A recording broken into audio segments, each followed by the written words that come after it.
Good evening and welcome to Electronic Game Information and our live coverage. We are reporting to you live from the San Diego Comic Convention 2019. We are live and, of course, we are gearing up for the big night on Saturday night with our Ultimate Mortal Kombat 3 stage play, where we will be performing, you will be able to see the world's first live on-stage fatality being performed on EGI special correspondent Alan Resnick. Alan, you're out there on the boardwalk there? How are you feeling right now? Yes, Robbie, I can hear you. Robbie, can you hear me? I can hear you well, Alan. You're out on the boardwalk. You're gearing up for the big night. You're looking mighty fine. I can see that the magic hour has struck you beautifully, well lit. A man in the prime of his life. Just enjoying the last few days. That is right, Robbie. It is the magic hour at San Diego Comic-Con 2019, and boy, does it feel magical. I am nervous about the big day where I will be killed live on stage in a wonderful fatality for Ultimate Mortal Kombat 3 the play. I can't wait, but I am very scared, and this is kind of the quiet before the storm, if you know what I mean. Quiet before the storm. Of course, the quiet storm inside. I'm going to be killed live on stage on Saturday. Alan. I can't help but thinking about it. But Ultimate Mortal Kombat 3, what a great game to translate into a live on-stage performance. Yes, I'm going to have to take your word for that, Robbie. I've never played Ultimate Mortal Kombat 3, but you're the Mortal Kombat 3 expert, and I'm willing to die for your vision. So. Well, Alan, here's the thing, is that Ultimate Mortal Kombat 3 is, of course, one of those odd games, sort of like those Street Fighter 2, how they kept re-releasing Street Fighter 2 in the arcades and on the Super Nintendo and Sega Genesis. You had a Turbo Edition, you had Championship. I don't know about Speed, Super Speed, all these different things. So Ultimate Mortal Kombat 3 was, of course, a sort of iteration of Mortal Kombat 3. That didn't have its own separate story, but it did add in characters like Scorpion and, of course, the original costume for Sub-Zero. Wow, what an amazing legacy! What a great reason to go! And I gotta just. Thank you for letting me be a part of it. Thank you for asking me to volunteer my life. And I got to tell you, the scene out here is electric. There's youth on display. Lots of young people. It's reminding me of my own mortality and how short-lived it is. We're going to be getting killed on stage on Saturday. Would you like to come? It's just a wonderful night. It's just a beautiful sunset. Southern California in July is truly like a paradise. You know what I'm saying? Like a paradise on earth. Get over here! Yes, get over here. Of course, he says, get over here. He says, it's 2019. I'll be the one to do it. It's San Diego Comic Convention. San Diego Comic Con. And obviously, people love it. People love seeing you. People are so excited that to watch you be completely demolished on stage. That's right. Saturday night. So we'll come back to you in a second, Alan. Back to you, Robbie. It is, of course, San Diego Comic Con. It's just a churning maelstrom. It's a mass of humanity, just warm bodies, just touching each other the entire day, all day for 4 days in the middle of July, and it's like a stock exchange of humanity here in San Diego. The convention center is packed. It's filled with all sorts of wonderful things. We are, of course, on the outside of the convention center. We're not in our normal studio in Los Angeles, so you will be seeing some differences in how the show is running. But I think that we've worked hard to make sure that you won't tell any kind of a difference. So I promise that tonight we will make up for that. We will make up for that by covering, of course, the Punisher. The Punisher is, of course, a comic book-based action game by THQ and Volition. Back when Punisher was first announced in 2003, people said, well, if Volition is making a Punisher game, then it probably will use the GeoMod engine that they created for Volition's Red Faction series, also published by THQ. GeoMod engine, of course, let you destroy environments, let you make holes in walls, make holes in vehicles, and did all sorts of wonderful physics that up until Half-Life 2 came out were sort of cutting edge. So let's take an EGI moment. I think we should all just take an EGI moment here And remember that any mention of Volition's THQ and Volition's Red Faction series would not be complete without a mention of John Romero and his stellar port of Red Faction for the Nokia N-Gage. Red Faction, of course, was a stellar port of a wonderful game for the Nokia N-Gage mobile system.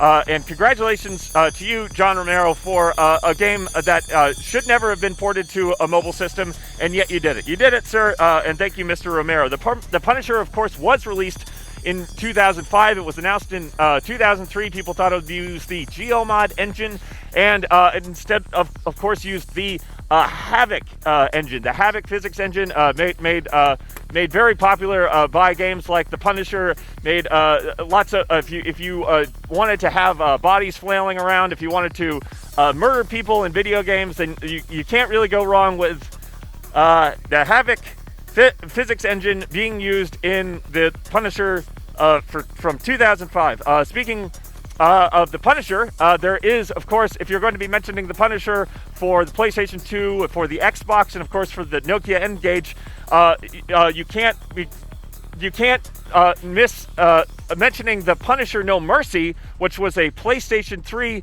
exclusive game for the PlayStation Network. It was a multiplayer-focused Punisher game that did not make a lot of waves. It was unfortunately categorized as something akin to like an Unreal Tournament mod, and of course the Unreal Tournament engine was used to make Punisher No Mercy for the PlayStation 3. So better luck next time.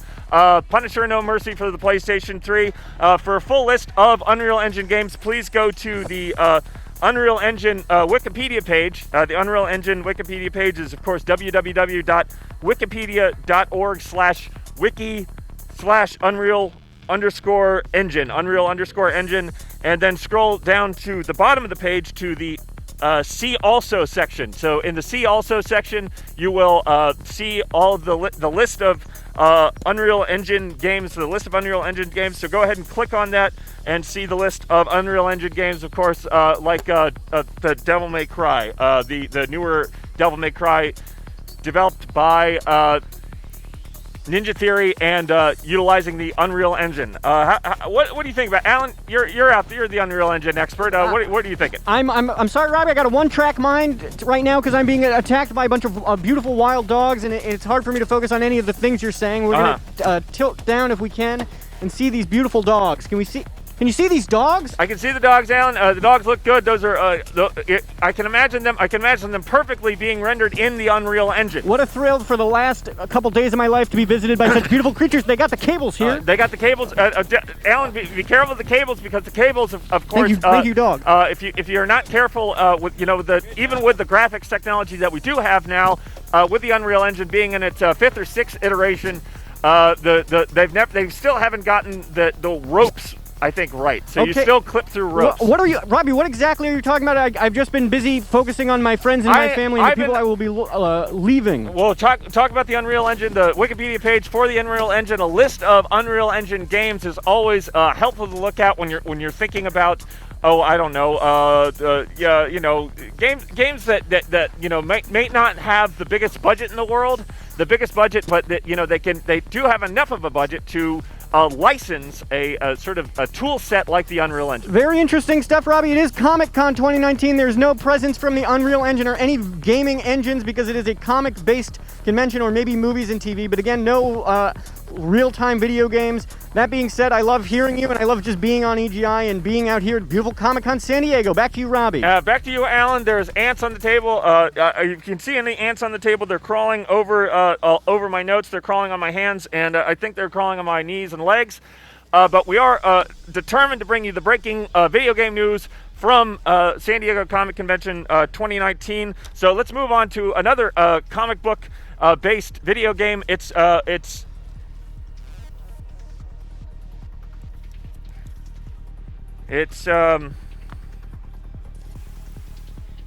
It's Batman Dark Tomorrow. Batman Dark Tomorrow is this is an action adventure game that attempted to do Batman like it had never been done before. It was a fixed camera Batman game in the style of games like Onimusha 2, Onimusha 3. It was a 3D engine, so it wasn't just the pre-rendered backdrops from the first 2 Onimusha games.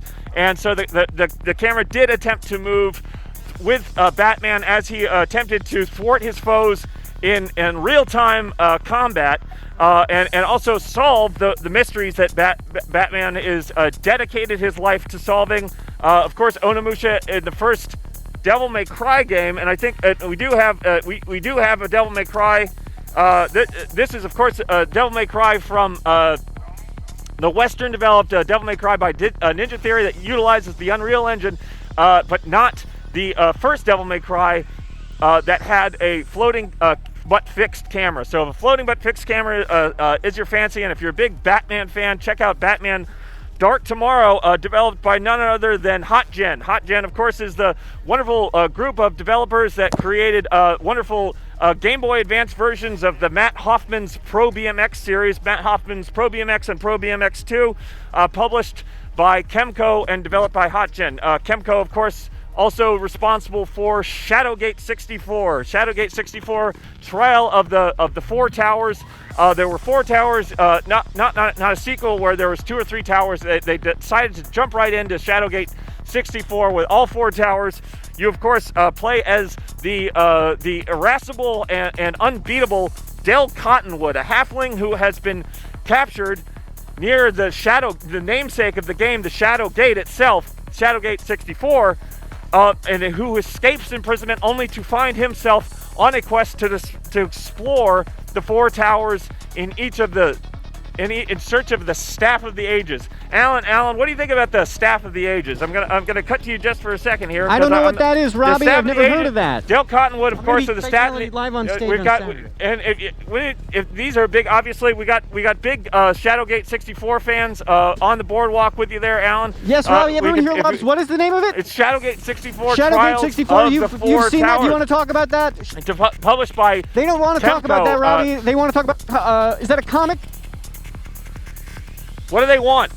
What do you want? Can someone get we're at Alan, you're the Shadowgate. I'm trying to get people to get over here and they won't get over here. Alan, you're the Shadowgate 64 expert, so it's up to you to make sure that they start talking about Shadowgate 64. I just want to please you and do a good job on electronic game information. This is the last thing I'll do with my life is be part of this show, and I just want to make you happy, so I will do that. I'm so excited because you've lived such a fulfilling and wonderful life. You have such a great legacy Spider-Man over to look here. forward Very to. Adorable little Spider-Man. They look like they could be halflings like Del Cottonwood. Del Cottonwood, of course, was the halfling that was captured and put into the Shadowgate dungeon, and then a halfling that was captured and put into a Shadowgate dungeon, and then went on his quest to defeat the Lord Belzar with the use of make use of. What was that? The Staff of Ages. The Staff of Ages. So back to you, Alan. Okay, thank you, Robbie. I can hear you, and back to you, Robbie. All right, so let's go back to some more Batman Dark Tomorrow news. Batman Dark Tomorrow is, of course, a bad Batman game. If you would like to know more about Batman Dark Tomorrow, please visit the Batman Dark Tomorrow Wikipedia page. That's that's www.wikipedia.org/wiki/Batman_dark_tomorrow. Please do not forget to use the underscores when you are typing the full address into the address bar. Otherwise, you will go someplace different.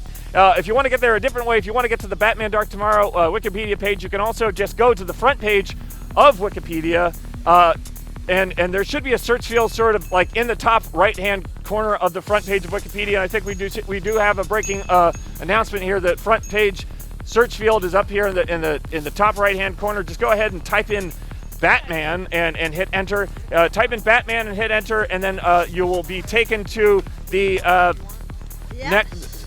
This is me. This is a list of Unreal Engine games. This is Batman. Okay, so type in the word Batman into the. This is a slide that shows you typing the word in Batman into the search field. Type in Batman, hit enter, and get to the Batman page and then scroll down to the Batman page where you find cultural impact and legacy. Cultural impact and legacy, of course, is about halfway down of the Batman Wikipedia page. Go ahead and click on other media, which will take you to another page where you will scroll down to about 2/3 of the way down. You'll see film, and just below film, you'll see video games.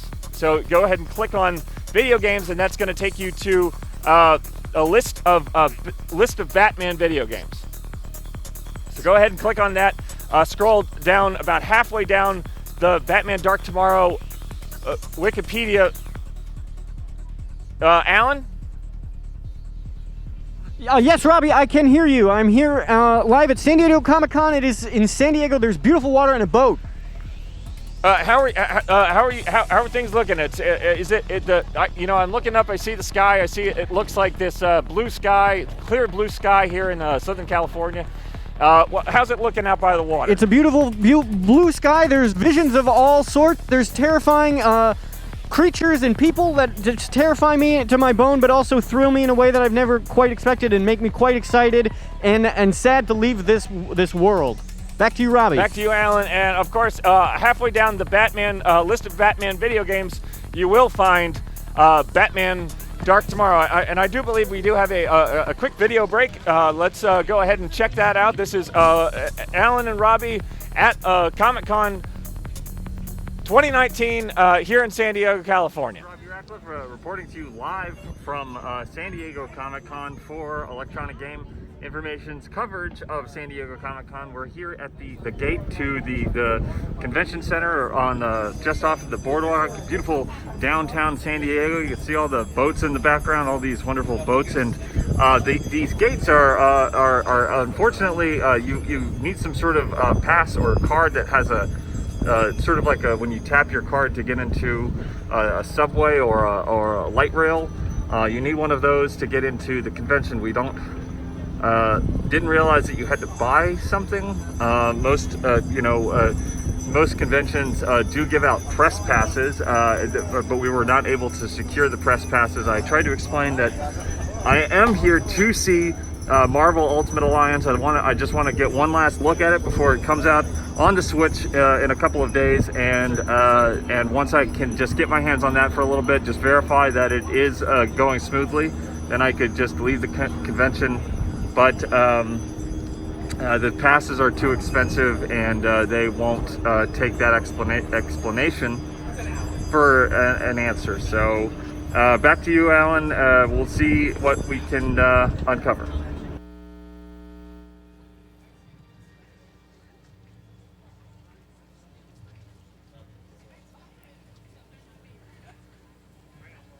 Alan, let's go check in on Alan on the boardwalk there. Alan, how are things looking out there? So people love Sub-Zero. They don't like Scorpion. Sub-Zero! Number one, Scorpion, you suck, man. Sub-Zero freezes their enemies. Which Sub-Zero, before he gets away? Which Sub-Zero? Which Sub-Zero? Because there's several Sub-Zeros. There's several iterations of Sub-Zero. Make sure you track that. Which Sub-Zero? Did that man sign? That man must have signed a release, so we do have his home address. We do have his telephone number. We can find him if necessary, if we need to clear this up. Why don't you go ahead and grab someone and just Okay, we got some sort of a question mark man here, and I'm going to ask him a question. Mr. Question Mark Man, why don't you come on Question over Mark, here? Can we ask you a question? Sure. Hi. This is electronic game information. This is electronic game information. Question Mark the Man. Question Mark Man. We're so happy to see you. We're so happy. What is the question, Robbie? I don't want to keep him busy because he's got a life to lead. The question is, I will be getting killed on Saturday. A live fatality on that stage. We're doing everything we can to promote What's the the question, fatality. Robbie? Real quick. The question, of course, is Batman Dark Tomorrow. Did you play Dark Tomorrow? Do you enjoy Batman Dark Tomorrow? Did you play Batman Dark Tomorrow? Critical No, success. I did not, unfortunately. Robbie, the question mark man did not play Batman Dark Tomorrow. Did I don't know what play console. that? Okay. He didn't play it. He didn't play it. What Batman games has he played? What Batman games have you played? I've played Batman Arkham Asylum. You played Batman Arkham Asylum. That is a very good game, very fun game. Thank you so much. Batman Arkham Asylum Asylum on is, Saturday. of course, A live fatality. I will be losing my life the on that Unreal stage. Engine. So the Unreal Engine finds its way into all sorts of games, all sorts of comic book games, Batman games. He didn't take the Punisher flyer. games. He didn't have any pockets. He is the Question Mark Man was just here. We just had the Question Mark Man. if you see somebody else you want to talk about Batman Dark Tomorrow, we'll just wait for that to happen. Does anyone want to talk about Batman Dark Tomorrow? What is that? Batman Dark Tomorrow is an action adventure game starring Batman. And what was the console? What year are we talking? We're talking about. Well, if you go to the Wikipedia page for Batman Dark Tomorrow, you'll find that it was released in North America in 2003. So Batman Dark Tomorrow 2003. Alan, if you were around in 2003, I don't know. I don't remember if you were around in 2003. Of course I was. You would have remembered Scott Peterson, the famous Batman writer Scott Peterson, wrote the story for Batman Dark Tomorrow, and that was a big deal. Okay, I'll take your word for it. You're the Dark Tomorrow expert. I think that must be back to you, Robby. And I really do think that I really think, Tarnation, you got all these wonderful video games starring comic book characters, and I do think that it should be a bigger deal when a comic book writer writes the story for a comic book video game. Did you play Batman Dark Tomorrow? Did you play Batman Dark Tomorrow? Batman Dark. This is a comic book convention. People should be wanting to talk about. Robby, I think I found someone who played Dark Tomorrow. Did you play Batman Dark Tomorrow? No. Okay, that was a Batman character who didn't play Batman Dark Tomorrow. Batman Dark Tomorrow, well, of course, was the Batman. I didn't play it, but I have played a lot of other Batman games. What other Batman games do you play? The Batman Arkham series, Arkham Knight, Arkham City, Arkham Asylum. Let's go back to ask her. Thank you so much. Ask A her lot of about love the for the year Batman Arkham Asylum. 2003. Were you around in 2003? Alive? Alive? No, playing Batman games alive. Yes, you were alive in 2003, but you were not playing the Batman games. I was only 7, so that's probably why. So you probably would have been playing. There was, of course, the cel-shaded Batman game that was based on Batman animated series made for kids. There was a cel-shaded Batman game made for kids, but you were 7 years old, so you probably didn't play it. No. No. Sorry, Robby, that's back to you. This Batman character also did not play that game, but they did play the modern Batman games, which people do love. Back to you, Robby. The Batman Arkham games also made with the Unreal Engine. Ask her about the Unreal Engine, and then we'll let her go. I mean, she's gone. Robby, she is gone. Back to you, Robby. It's a wonderful convention here. Everyone's moving so fast. Everyone is got lots of things to do. There's lots of things to see. There's comic books. There's video games. We've got movies. Of course, no one's talking about Scott Peterson's Batman Dark Tomorrow, but that's okay because we have talked about the Punisher game, which was written by Garth Ennis. And Garth Ennis, of course, Alan, of course, you're a big fan of the television shows. Garth Ennis wrote what? What new television show that has a big promotional? This Is Us on NBC, I believe. No, a new show just being promoted here. 2019. Right, yes, they wrote the new season of Modern Family, I believe, is what you're talking about. Back to you, Robby. Back to you, Alan. It's The Boys. It's The Boys on Amazon. It's an Amazon original, The Boys, but it's not just an original. It's written by Garth Ennis, who also wrote the story for The Punisher, which came out in 2005. Announced in 2003, came out in 2005. Used the Unreal Engine instead of the... Alan? Oh, use the Unreal Engine instead of just like the default graphics card that comes with an old PC. The GeoMod engine. Right. So these are the kind of things that, Alan, your life is short, so you really got to take the time to learn as much as you can. So there's nothing I would rather be doing than talking to you about this graphics card. It's not a graphics card, it's an engine. On the last few days of my life. Thank you, Robby. Thank you, Alan. And I just want you to remember it is called the GeoMod engine. Okay, I will remember that. All right. So no trip to Comic-Con would be complete without mentioning the game I made up. The game I made up, was, which of course is a action-adventure RPG with a massive open world to explore that stars Spawn and Shadowhawk working together against the eldritch evil that infests 17th century colonial America, and of course using combat that is reminiscent of the recent Xenoblade games. This is of course a picture of Xenoblade 2 on the Nintendo Switch, but if you go back through any Xenoblade games in the last 6 years, your Xenoblade Chronicles X for the Wii U, or Xenoblade Chronicles for the original Wii, and also the new Nintendo 3DS. So that's the basis of combat for this action adventure game starring Spawn and Shadowhawk. Spawn and Shadowhawk, of course, the Image Comics characters created by Todd McFarlane and Jim Valentino.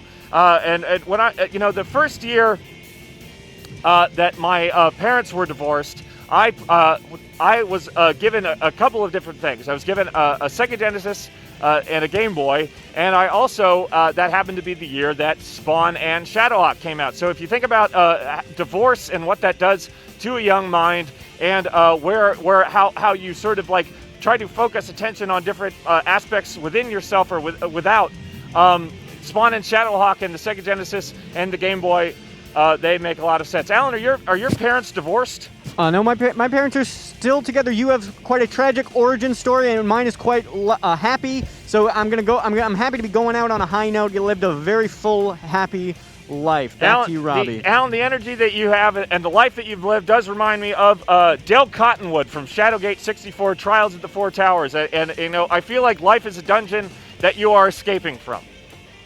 I'll take your word for it, Robby. You're the Dale Cottonwood expert. I'm not the Dale Cottonwood expert, but I could be the Shadowgate 64 expert if I could find a Nintendo 64 controller pack, because that's the way these old Nintendo 64 games. You try to play them on these emulators with these modern controllers, and it doesn't translate. You got to use the old N64 controllers, and if you're going to be using one of those, you got to have the controller pack inside. I think there's ants in my mask, and also I do often think about the textures in Shadowgate 64. Alan, do you ever find yourself just looking back, thinking about textures? When I look back, I think about a life well lived, a full life. I think about my mom and my dad and animals that I've met and people that have been sweet to me. So, and of course, you're probably thinking about all the textures on all the walls and all the dungeons that you've been in and all the adventuring that you've done over the years in these wonderful games like Shadowgate 64, Trials of the Four Towers. Yes, I used to think a lot about textures and normal maps, but now I find myself thinking about more things about like kind of questions about mortality, what happens after you die, and what is life all about, and what's it all about. Why do you think you're so damn young, Alan, and you're so full of life, and it bleeds my heart to just see you ending it in the way that you're doing it. But it is important that if you do end life at a young age, that you do it in a big way. So I think that we have made the right decision for you, and I think it's going to place you in a place of history, more kind of like Dale Cottonwood. I mean, there was a guy. He probably some sort of halfling, probably just like getting by, just kind of running guns and doing all sorts of halfling type activities. And he gets himself caught up in this whole Shadowgate epic, and he finds it, and he finds his way out of the dungeon. And Alan, when I think about Dale Cottonwood, I keep mentioning it because it keeps making me think of you. And this Thank you, Robby. This is the Shadowgate, and life is the Shadowgate, and what lies beyond, only you will know soon. I'm looking forward to finding out what lies beyond this world. What do you think? What are these people? There's people on the street. There's people on the boardwalk. San Diego Comic-Con 2019. Why don't you grab someone and ask them what they think happens after death? Things are winding down, but I'll try. What do you think happens when you die? Okay, no one's caught. No, Robby, I think people just want to go home. They want to read the comics that they spent the day purchasing. What kind of? I think that's bunk, Alan. I think people are thinking about death every moment of their waking time, and that's what's so special about you, is because you get to think about it and really do something with it. You really get to make it meaningful, and I do think that is a beautiful thing. That's right. I used to never think about death, and the past couple days, it's all I've been thinking about. Well, what are some things that you're going to miss, Alan? I'm probably going to miss Robby. I'm going to miss Robby, Rackleff. I'm going to miss EGI, Electronic Game Information. Electronic Game Information here live at San Diego Comic-Con 2019. If you're just joining us, we are live in San Diego. We're not in the usual studio, but we are in San Diego. We're having an amazing evening. It's just beautiful weather. We're going to be missing Alan soon, but he's with us now, so we're trying to make sure that we do just do the best that we can with the time that we have left with him. Alan? Okay, Robby, I think we're running out of time for Electronic Game Information, so back to you. I'm going to go pray. We're not. We haven't run out of time yet because we have not yet talked about the fans of Whilce Portacio's Wetworks will be excited to know that the game that I made up is going to have. We're announcing here. This is an EGI Comic Con exclusive. The game that I made up that does star Spawn and Shadowhawk is also going to have a substantial section. Spawn and Shadowhawk is, of course, going to have a substantial section where we do meet and greet and interact with Whilce Portacio's Wetworks. Whilce Portacio's Wetworks, of course, was one of the titles to launch with the other Image Comics back in 1992. If you get a close up here, you see down in the corner there's your Wetworks. They're gold skinned, they're mercenaries, and what do they fight? They fight werewolves and they fight the undead, and they are the Wetworks. They are mercenaries with who were given some sort of symbiote and turned into good guys. Mercenaries, of course, are mostly bad guys, but we are always trying to figure out ways to better ourselves, and sometimes the ways that we better ourselves are by meeting alien symbiotes that turn our skin into hard gold. Alan. Okay, Robby, that is... I love you, Robby. Love you too, Alan, but we also love the Wetworks. Of course, fans of Whilce Portacio's Wetworks will be sad to know, this is the Whilce Portacio's Wetworks here, will be sad to know that we will not be using the original Wetworks from the original comic series.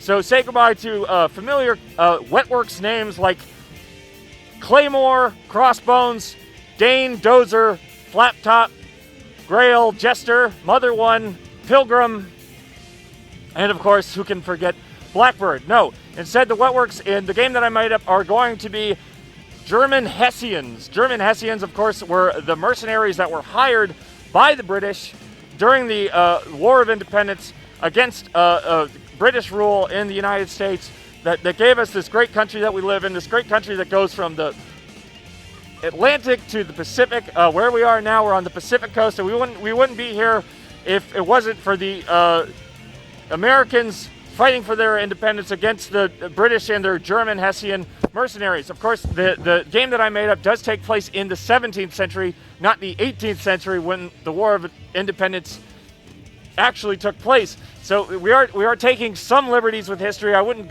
go so far as to say it is alternative history, but we are going to spin it a little bit just so we can get these German Hessians in the wilderness, camped out, planning when they are approached by some sort of gold symbiote, which turns them into the 17th century Wetworks. So be on the lookout for future episodes. We're talking about the game that that I made up, and we're going to be talking about how the Wetworks, the German Hessians, fit into the larger story. So Alan, we do have another video. This is Alan at Comic Con, San Diego Comic Con 2019. We are going to be talking to the Crown, and that's what we have. So let's watch the video.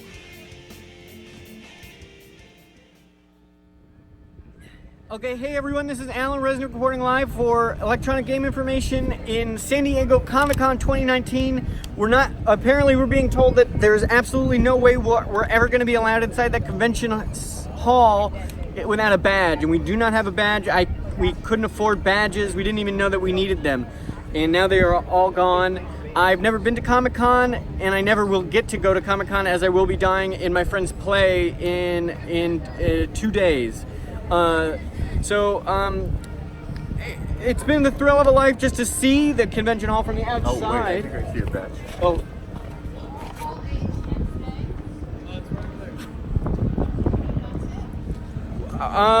Okay, so we're just gonna camp out here, and hopefully we're gonna find someone will drop a badge, and then, I guess back to you in the studio, Robby. Okay, back to you.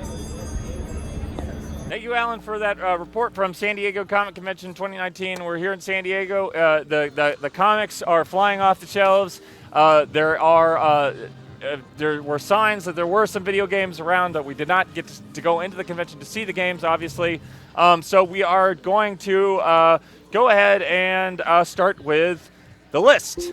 So the list is, of course, tonight, because we are here in beautiful San Diego, downtown San Diego. We're right here on the water. It made me kind of wish that we could do a list of games that have beach level. So Alan, you love the beach. What games come to mind when you talk about beach levels? Like a jet ski game or any game that takes place on a beach would be the first thing that comes to my mind. I love beaches, and I'm at a beach right now. A jet ski game, of course, will take place in the ocean, so you're not really on the beach. Oh, but sometimes you drive the jet ski up on the beach. What's a beach? Well, I don't think that happens as much as you think, Alan. So unless you can think of a specific jet ski game where the ocean meets the beach and the jet ski goes up onto the beach, then we unfortunately cannot put it onto the list. I'm sorry, Robbie, I messed up. No, you didn't mess up, Alan. It's the beach. You love the beach. If you see anybody there, why don't you grab them and ask what kind of things that they love to see on the beach? What's on the beach? Games that take place on the beach, games that have beach levels. What happens on the beach? Well, I'll give you. Let's start the list off with, of course, Medal of Honor Infiltrator. Medal of Honor Infiltrator is, of course, a top-down action game for the Game Boy Advance that where you are the one of the soldiers in the United States Armed Forces, and you are fighting your way up the beach in at least one level against the German war machine, tossing grenades into pillboxes and firing your rifle at German soldiers. Alan? Would you please get over here? Would you please get over here? What's a game that takes place on a beach? Sharks killing the lifeguards from Baywatch. Sharks killing the lifeguards from Baywatch. Sharks killing lifeguards from Baywatch. Are you gonna kick through this and kill Scorpion? This guy has an absolute idea of what is got to happen. Thank you so much. I think this is the kind of person. This is the kind of person that comes along once in a lifetime. Alan, make sure you ask him if he has played Medal of Honor Infiltrator for the Game Boy Advance. Did you ever play never mind, Metal Gear Solid Infiltrator? No, Medal of Honor Infiltrator, Metal Gear Solid, it was, of course, on the Game Boy Advance in another thing. Robbie, it's really scary out here. I want to come back in there with you because everything out here is really terrifying and weird, and this Alan, is my last day. We're brave. Alan, we're brave. We're living. We're alive. We're feeling the whole thing. It's freaking me out. The answer in my mask, and of course, the Medal of Honor is infiltrated the beach. All right, so let's go down to the list. We also have Medal of Honor Allied Assault. Medal of Honor Allied Assault, of course, starts with a fairly prosaic training mission, but soon enough puts you on the beach. The longest day, D-Day, June 6, 1944, the invasion of France, of Europe, and the march to Berlin. Alan? Have you played Medal of Honor Allied Assault for the PC? No, I haven't, Robbie. It's getting really scary out here. I just wish I was in there hosting EGI with Robbie. Alan, you're doing fine out there. You're talking to the people. You're making sure human connections, Alan. It's human connections that make the difference between a life well lived and a life wasted. Yeah, I'll take your word for it. All right, so on the list we also have Medal of Honor Pacific Assault. Medal of Honor Allied Assault was, of course, followed up with the less successful, but I would say just as good Medal of Honor Pacific Assault. Medal of Honor Pacific Assault. Of course. What video games take place on the beach?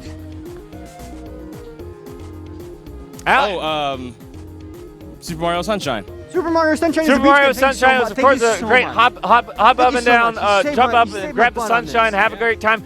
Alan, this is a good friend of ours now, and ask him if he has played Medal of Honor Infiltrator for the Game Boy Advance. Have you played Medal of Honor Infiltrator on the Game Boy Advance?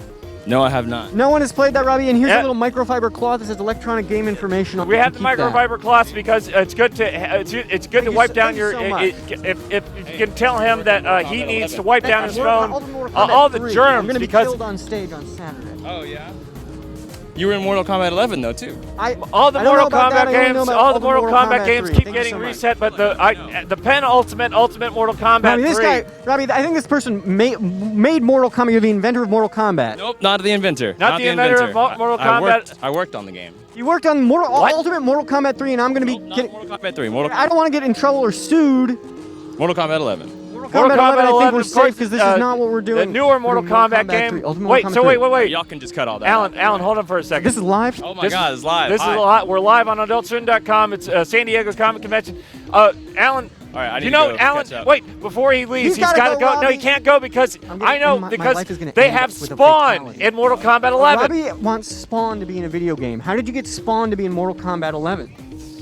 I couldn't tell you the answer to that question. But you have to know something. You have to know anything because I've been trying to I've Trying been to get at Spawn San Diego into a Comic game Convention. about Spawn and Shadowhawk in colonial America. Did you ask him?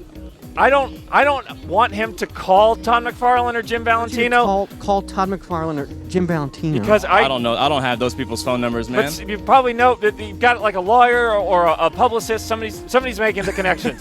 What did you do? What did you do on the game? I couldn't tell you. That's not my department. Not your department, so you were not involved at all in the decision-making process to No, put I'm not. Spawn into Mortal Kombat 11. I'm not a part of that Who process. the hell has that kind of has that ability to make these kinds of calls? You're going to want to tweet at Ed Boone. Ed Boone. Robby, Ed write Boone down- and Jen- Robby, Ed write down Boone Ed Boone and because John, you're gonna Ed tweet Boone at and- him and after John Tobias, Tweet of at course. Ed Boone. Ed and John. He'll get a kick out of that. I bet this genius doesn't know the secret character that uses Ed Boone and John Tobias's name in the Mortal Kombat games. Unfortunately, I don't. It's Noob Saibot. You're telling me what kind of resumes do they take? Because maybe I should just get a job at NetherRealm. Maybe NetherRealm should make a game that I developed myself instead of putting out the same Mortal Kombat game with this over-the-top violence, terrible violence that nobody should see. Nobody should see bodies.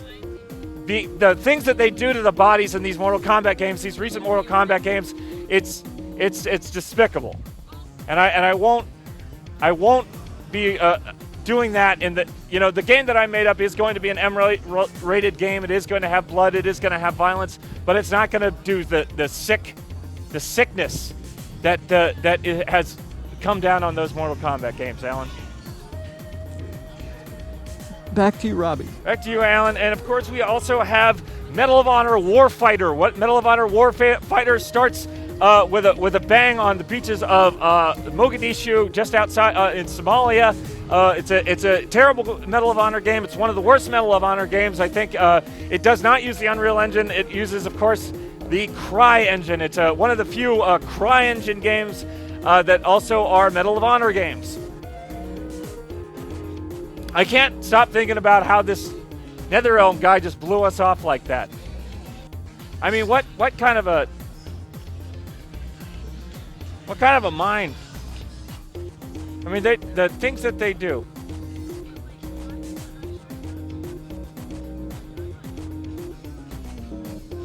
But they got Spawn, and Alan, this is the important part: is that they did get Spawn. I know. And if they I got know they Spawn, got- I and if know, they he got shoulda- Spawn, and then they probably got Shadowhawk. What kind of finishing moves do you think Spawn does? I don't really understand the Spawn character, but I just know that guy knew the answer and he wasn't helping us and he was blowing us off. And you worked so hard and you made all this stuff, and they get to use Spawn, and you don't get to use Spawn. I look at it. Whilce Portatio made a Wetworks issue 1. Then someone in his family got sick. He had to leave the country for a while all these other Image Comics games were getting their start. And you know what he did when he came back, Alan? I need a water. I can't. It's hard. It's cold out here, but it feels hot.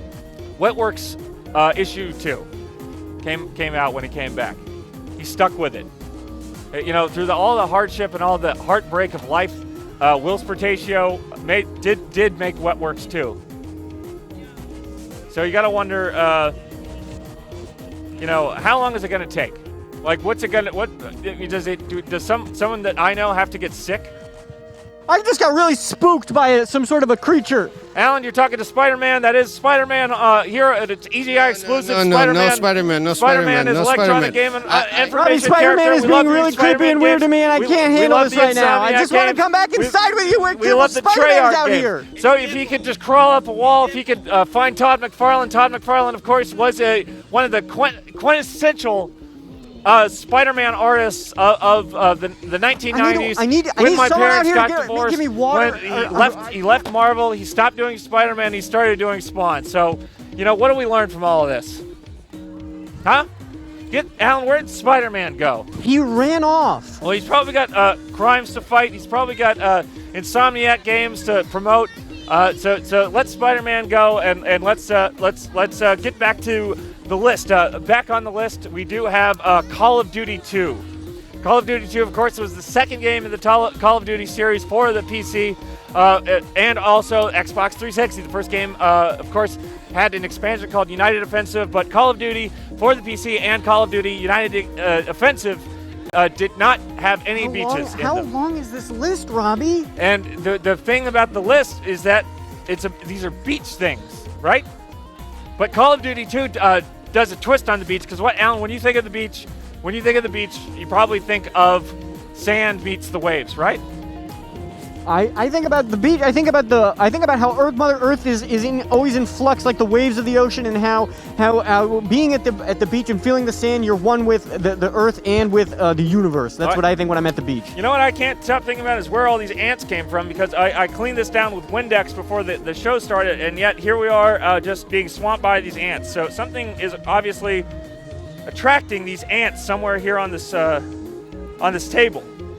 Alan? Yes, I think there may be something sticky, something sweet has spilled, like a sugary sweet, the kind of thing you'd taste when you're a kid that makes you feel so alive with life, and then you grow up and it's not as sweet anymore, but it attracts ants onto your table. Alan, I want you to be perfectly honest with me. Were you over here at the table eating sweets before the show? Robbie, I can't eat sweets. All I know is this table was as clean as a whistle. When I sat down to do the rehearsal, I got up, went to the bathroom for a long time, and then I came back and inundated. It's really weird out here, Robbie. Ants. Well, it's so strange, and nothing is stranger than Call of Duty 2 and its beach level, which actually has a very short strip of beach, and then immediately crawling up the cliff sides there in northern France. So Call of Duty 2 is on the list. Alan? We got these damn scooters out here. They're freaking me out. Alan, of course, the next game on the list is Flower, Sun, and Rain. Flower, Sun, and Rain is Grasshopper manufactures the wonderful games by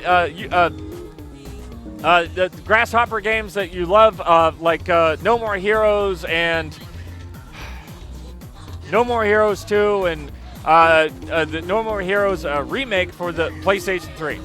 So Flower, Sun, and Rain has a short beach level. It's an adventure game. It's not like these No More Heroes games where you run around with a lightsaber and have a lot of fun. It's not a fun game. It's on the Nintendo DS. Flower, Sun, and Rain, it's on the list. Of course, Halo is no list of beach levels is complete without Halo. And Alan, if you can remember that quintessential beach level from the first Halo game. I didn't play Halo, and I never will play Halo. The Silent Cartographer. The Silent Cartographer, of course, was the game where you started the level in Halo, the first Halo game, where you start off on the beach and you go into the Silent Cartographer's facilities and you get the map for the rest of the Halo installation. So Halo is on the list because it does have that wonderful Silent Cartographer level.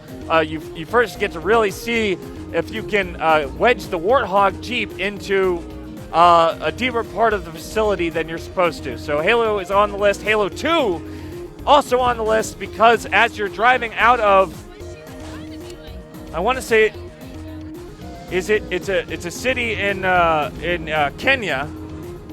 Is it Zanzibar? No, Zanzibar isn't in Kenya, is it, Alan? Alan, you're the expert on Eastern Africa. Which country is Zanzibar? Not a clue. And of course, it for me. You remember that it's at the part of the level where you kind of start off in these sort of apartment blocks, and then you fight your way around, and then you get to the beach, and then you get on the Warthog, just like the Silent Cartographer. Robbie, this is an abnormally long list. I'm getting very tired. I have very few moments left in my life, and I just wish this was a shorter list. Well, Back to you, Robbie.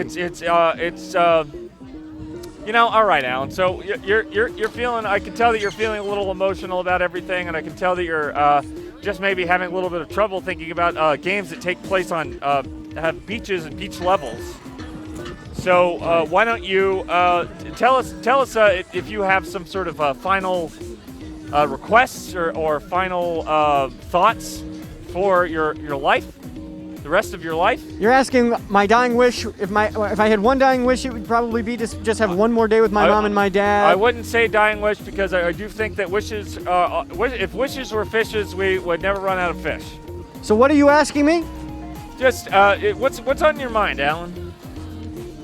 I'm having a blast at San Diego Comic-Con. I love Robby. I love electronic game information, and I wish I could just be.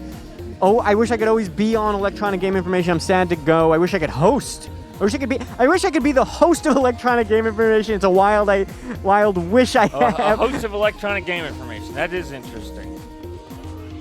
If I could do one thing before I die, kind of like my bucket list, number one would be spend one more day with my mom and my dad, and number two would be a host electronic game information. I just think that'd be so fun. So we are here in San Diego. You got 2 days left. Can we fly? I mean, we do want to make this comfortable for you. We could try and fly your parents here. That is that's so sweet. If you want to have your parents around, we could fly them here. You can spend a couple of hours. I mean, we do need you for rehearsal. We do need you for a number of. We have to do some more tech run-throughs for tomorrow's episode, of course. But you know, your parents could be here for that.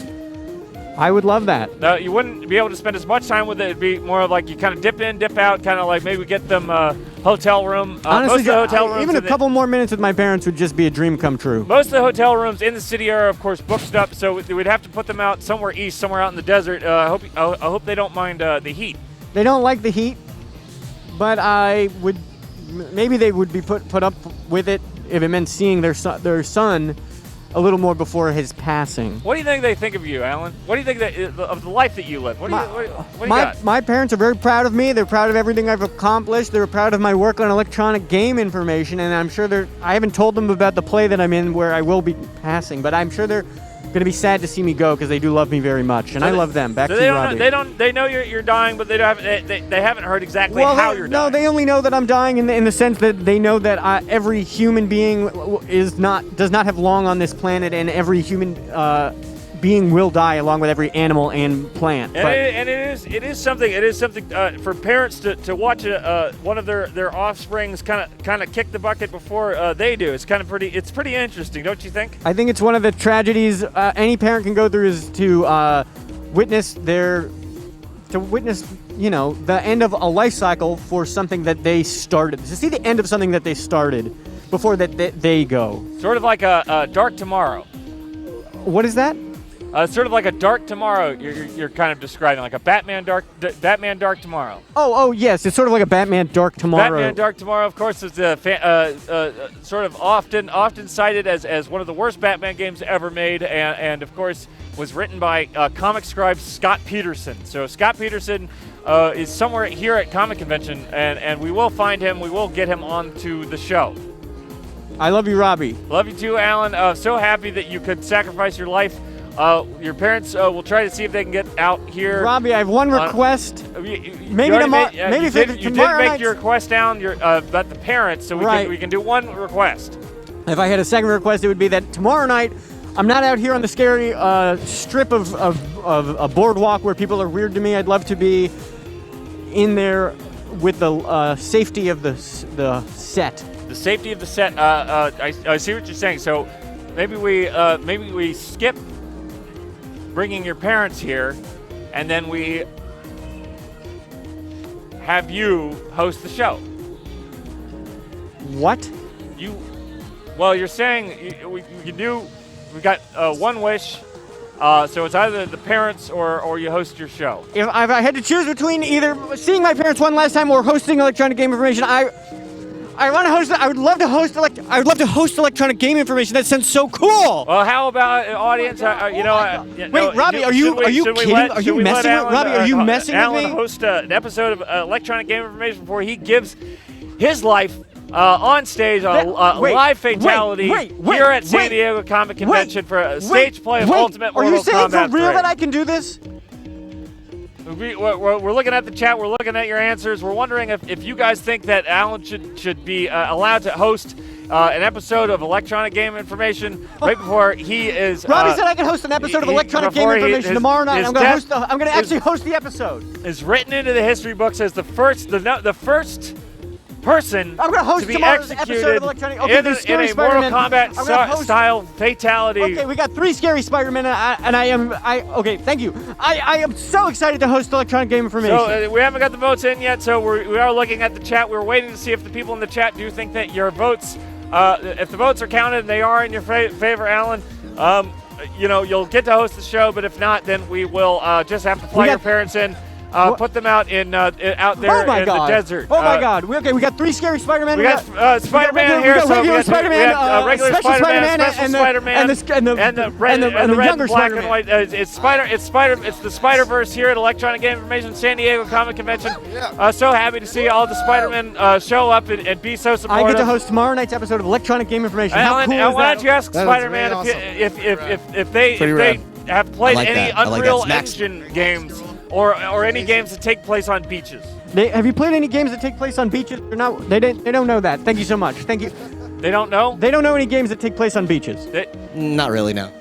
What about Medal of Honor Infiltrator on for the Island? Game Boy Advance? Dead Island is, of course, Dead Island is a beach game. Dead Island is on the list. Dead Island is an exciting game where you do fight the hordes of the undead on the Dead Island. I'm gonna be killed live on stage on Saturday.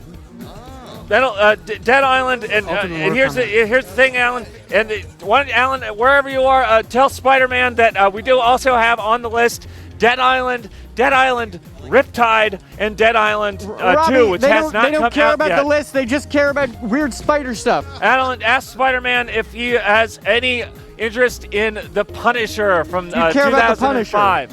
2005's Punisher. 2005 Punisher for the Xbox. Is that the John Travolta one? No, it's something with an Xbox. It's I don't know what it is. It's an Xbox game. It takes place on. Robbie, this is. takes place Robbie, in I want New York City. I want to come in. I'm excited to host the show. Can I get in there now? You can't get in here now, Alan. We are winding to the end of the list, so we do have just a couple more games on the list. I have to. Thank you, Spider-Man. Thank you for giving your life to fighting crime. Thank you for everything. We're so happy to see Spider-Man.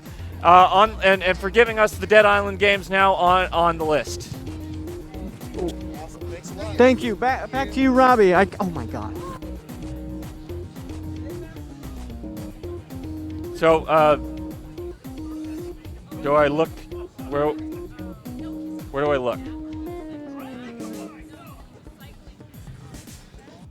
Oh.